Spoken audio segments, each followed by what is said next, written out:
définir la classe inversée, finalement, je vais passer par inverser la proposition, c'est-à-dire définir ce qu'elle n'est pas, en ce sens où les dispositifs sont relativement récents et peut-être qu'on monte encore un petit peu de recul pour en avoir une définition totalement exhaustive. Je rappelle qu'elle a été créée par des enseignants de sciences aux États-Unis il y a moins d'une dizaine d'années, et que globalement, l'inversion, la flipped classroom, comme disent les États-Uniens, c'est effectivement déporter vers un travail à la maison tout ce qui se fait classiquement en classe, et puis faire en classe ce qu'on fait classiquement à la maison, c'est-à-dire des exercices, une remédiation sur tel ou tel niveau de difficulté scolaire, etc. Donc, mieux vaut passer peut-être par ce que n'est pas la classe inversée pour arriver à mieux l'identifier. Ce qu'elle n'est pas, c'est effectivement une forme classique d'organisation du travail scolaire ou du temps scolaire. Si on réfléchit, le temps scolaire classique, ça tient tout du théâtre classique lui-même, une unité de lieu, de temps et d'action. L'enseignant est dans sa classe avec une classe bien déterminée, avec un certain nombre d'élèves, relativement élevé de nos jours, et va faire effectivement une séquence qui correspond à sa programmation annuelle. La classe inversée, effectivement, elle est un petit peu en rupture avec ça, puisque le travail d'élève, c'est-à-dire ce qui est centré autour de l'élève, celui-là qui est censé apprendre, il va avoir quelque chose qui se fait essentiellement chez lui. C'est-à-dire que l'inversion, elle se situe peut-être plus dans le rôle respectif de l'enseignant et de l'élève vis-à-vis des objectifs d'apprentissage. Ça, c'est un premier point, donc c'est la manière dont les uns et les autres sont mis en action. Alors je reviens un petit peu sur l'élève, ce qui me paraît important, c'est que dans la classe inversée, il y a aussi une autre dynamique de l'élève. L'élève, dans un cours classique, si on caricature un petit peu, un cours dogmatique, qui n'est pas le cours magistral sur lequel je reviendrai peut-être tout à l'heure, dans un cours dogmatique, l'élève écoute l'enseignant, là je caricature beaucoup, et il va en gros être simplement en position d'écoute. De cette écoute, s'il ne comprend pas bien, s'il n'interagit pas avec l'enseignant, on peut avoir quelque chose où l'élève s'ennuie, et de l'ennui n'est rarement une bonne pédagogie et surtout de bons apprentissages. Ça, c'est un point qu'il faut souligner. Dans une classe inversée, l'élève est responsable de ses apprentissages, en ce sens que l'enseignant, on y reviendra un petit peu, à créer quelque chose que l'élève a consulté chez lui, qui peut être une petite vidéo courte, une capsule vidéo pour faire simple, un certain nombre de documents à consulter, se poser simplement des questions d'ordre sur la problématique du sujet qui va être traité en classe, résoudre éventuellement ou essayer d'envisager quelques résolutions de problèmes. Et donc l'élève est mis dans une situation où il va avoir plus à produire par lui-même, c'est un peu moins confortable, par rapport à la structure. Ça, c'est quand il est chez lui, mais quand il est aussi en classe, l'élève va travailler aussi différemment, puisqu'il va travailler différemment avec l'enseignant, dans lequel il va beaucoup plus interagir a priori sur les difficultés qu'il a rencontrées et qu'il a identifiées chez lui. Donc c'est une position réflexive de l'élève par rapport à ses propres soucis d'apprentissage, mais il va aussi peut-être avec les autres. Une des caractéristiques peut-être de la classe inversée, c'est que le travail de groupe augmente sensiblement.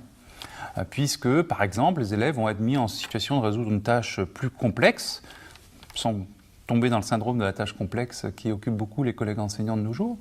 par rapport à, par exemple, la mise en œuvre du nouveau socle commun de connaissances, de compétences et de culture. Mais une chose est sûre, c'est qu'il va un travail de groupe être beaucoup plus favorisé dans une classe inversée, en ce sens qu'il va falloir pouvoir identifier, en servant du travail de chacun, essayer de construire un tout, qui est par exemple la fin des apprentissages totaux. Autre chose que la classe inversée n'est pas, c'est pas une négation de ce qu'est l'enseignant. C'est vrai que ça peut paraître une rupture et il faut peut-être regarder ce qui se passe de nos jours. Ce qui me frappe toujours, c'est la débauche d'énergie que mettent les enseignants dans la mise en activité des élèves. Finalement, dans une classe, ce qui devrait travailler, ce sont les élèves, et souvent, ce qui travaille le plus, c'est l'enseignant. Ce qui est à la fois normal vu sa raison sociale, mais un peu paradoxal en ce sens que certaines fois, les élèves sont trop passifs par rapport aux objectifs pédagogiques. Ça se fait parce que de toute façon, l'enseignant est seul et les élèves sont nombreux, si j'ose dire, dans une classe, et qu'à un moment ou à un autre, devant la masse, et éventuellement devant l'hétérogénéité des acquisitions des élèves, il y a une certaine difficulté, mais aussi parce que beaucoup de pratiques pédagogiques, faites d'une certaine manière, il y a un dialogue objectif entre l'enseignant et la classe, chacun est des individus de la classe pouvant entraîner un certain nombre de variations. Et donc, l'enseignant travaille beaucoup. Et du coup, on a l'impression qu'on a la classe inversée, étant donné que ce qui se fait traditionnellement dans la classe est déporté vers la vie personnelle de l'élève, vers chez lui, on a l'impression que l'enseignant ne travaille pas. Je pense au contraire que l'enseignant va travailler beaucoup, surtout au début, d'abord pour s'approprier, et surtout parce que la classe inversée demande une vision systémique des apprentissages de l'élève. dire qu'il n'y a pas seulement savoir ce qu'on va faire passer comme connaissance, mais il y a aussi s'interroger sur, au cours de l'année, dans une programmation bien conçue de ce que va être éventuellement la pratique de la classe inversée, qu'est-ce qu'on amène aux élèves chez eux, comment on va effectivement les faire travailler entre eux, qu'est-ce qu'on va faire en classe, comment on va éventuellement évaluer tout ceci. Et donc l'enseignant devient un double expert, il a son expertise scientifique, quelle que soit sa discipline, il a une expertise scientifique, et il doit renforcer en plus son expertise pédagogique, y compris en associant quelque chose qui utilise les TIS de façon à favoriser ou pas au mieux les apprentissages des élèves. Donc là, souvent, ce qui est vécu comme dans l'émergence de toutes ces nouveautés des techniques d'information et de communication pour l'enseignement, c'est vécu par un moins de l'enseignant en présence et en activité, c'est au contraire sans doute plus, parce qu'il va pouvoir laisser tomber les tâches les plus répétitives pour s'investir dans effectivement ce qui est la personnalisation des enseignements, l'interaction directe avec les élèves, la gestion du projet, la mise en œuvre de tâches plus complexes qui sont favorisées éventuellement parce que les élèves ont travaillé un peu plus chez eux. Alors, ce qui me paraît intéressant dans ce nouveau modèle d'organisation pédagogique qu'est la classe inversée, c'est de prendre peut-être le temps d'analyser la forme même de la définition, c'est-à-dire la classe inversée, donc avec un objet qui est qualifié d'inversé. Ce qui me paraît surtout intéressant, c'est que cette définition, elle prend appui sur un implicite, qui est une certaine représentation de la classe, une classe qui serait a priori inversable, et je crois que cette représentation, elle est d'une classe qui serait essentiellement organisée comme un temps de transfert d'informations, de connaissances d'un émetteur, le professeur, à des récepteurs, les élèves. Et la volonté des enseignants qui sont engagés dans ce dispositif, ça a été d'inverser d'une certaine façon cette logique, de reporter en dehors du temps scolaire de la classe des activités de transfert d'informations et de connaissances pour mieux concentrer sur le temps de classe un travail d'appropriation par le fait de réaliser des tâches, de résoudre des problèmes. Donc il me semble, par rapport aux entretiens que j'ai pu avoir avec les enseignants engagés dans cette action, qu'il y avait au départ l'idée de mettre à profit le temps présentiel du professeur et l'élève dans la classe pour ne pas en faire un temps